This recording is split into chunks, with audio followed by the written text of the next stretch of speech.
લક્ષ્ય ન્યૂઝ, એક નજર, એક લક્ષ્ય.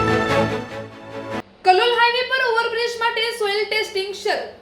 અમદાવાદ મહેસાણા ટોલ રોડને હાલના 4 લેનમાંથી 8 લેનમાં પરિવર્તિત કરવાની રાજ્ય સરકારની જાહેરાત બાદ કામગીરીની પ્રક્રિયા આગળ વધી રહી છે. ત્યારે કલોલ હાઈવે પર ઓવરબ્રિજ બનાવવાની દિશામાં તંત્ર દ્વારા સોઇલ ટેસ્ટિંગની કામગીરી હાથ ધરવામાં આવતા આગામી સમયમાં ઓવરબ્રિજની કામગીરી શરૂ થવાની શક્યતાઓને વેગ મળ્યો છે. મળતી માહિતી મુજબ અમદાવાદ મહેસાણા ટોલ રોડ પર દિવસ દરમિયાન ભારે ટ્રાફિક રહેતો હોવાના કારણે વારંવાર ટ્રાફિક જામ સહિતની સમસ્યાઓ સર્જાય છે.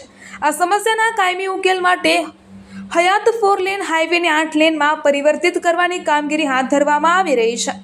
આ પ્રોજેક્ટ અંતર્ગત કરોડો રૂપિયાના ખર્ચે હાઈવેને વિસ્તૃત કરવામાં આવનાર છે. હાઈવેના વિસ્તરણ માટે જરૂરી પ્રક્રિયા મોટા ભાગે પૂર્ણ થઈ ગઈ હોવાનું જાણવા મળી રહ્યું છે.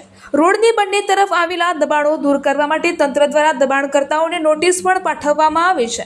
હાલમાં હાઈવે પર વિવિધ સ્થળોએ જરૂરી મશીનરી ઉતારવામાં આવી રહી છે અને કામગીરીને લઈને તંત્ર દ્વારા કાર્યવાહી તેજ કરવામાં આવી રહી છે. આ દરમિયાન કલોલ હાઈવે પર ઓવરબ્રિજ અને સોઇલ ટેસ્ટિંગ હાથ ધરાતા આગામી સમયમાં પ્રોજેક્ટને કામગીરીને ગતિ મળવાની આશા પણ વ્યક્ત કરવામાં આવી રહી છે. રિપોર્ટર સંજય નાયક.